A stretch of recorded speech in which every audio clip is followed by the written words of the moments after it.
IATA says Asia-Pacific carriers will be particularly affected by COVID-19 because they depend highly on the Chinese market. But Africa's aviation industry could still lose about $40 million by the end of the year 2020.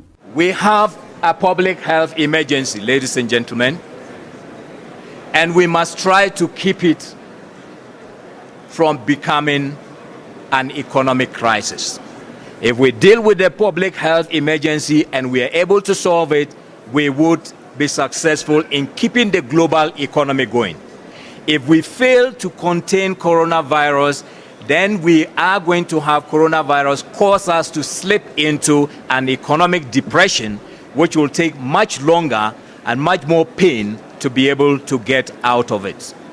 The IATA says the previous estimate that the airline industry would grow by 4.7% this year will not be achieved because fewer people are traveling because of COVID-19. Here in Ethiopia, the UN Economic Commission for Africa and the African Union are postponing some of the meetings that were scheduled for March until further notice. Countries within the continent are discouraging their nationals from traveling to China and other affected countries in the world. All these are having direct impact in reducing business for the airline industry. 8 out of 9 airlines in Africa have suspended their direct flights to China. But Ethiopia's national carrier, Ethiopian Airlines, is determined to continue.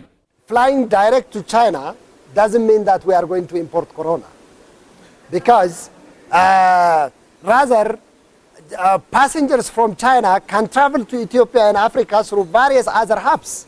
And that's what interconnected world today means. I understand that there was one case in Nigeria, but Nigeria doesn't have a direct flight to China. So how else did it get it? So the question is, as per the directive of WHO and others, stopping flight is not the answer. I think it's not the recommended answer. So that was our major reasoning.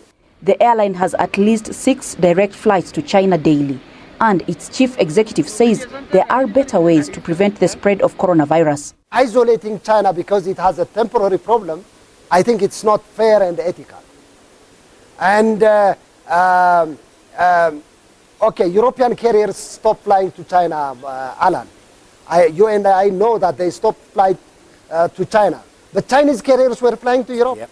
So what does it mean? It's a paradox.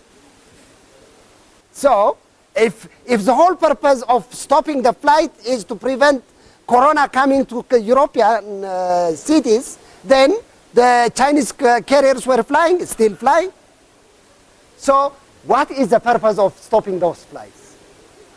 Let's find out. It is not all bad news for the industry, though.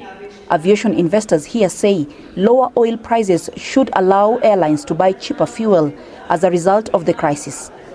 Colette Wanjohi for the SABC News in Addis Ababa, Ethiopia.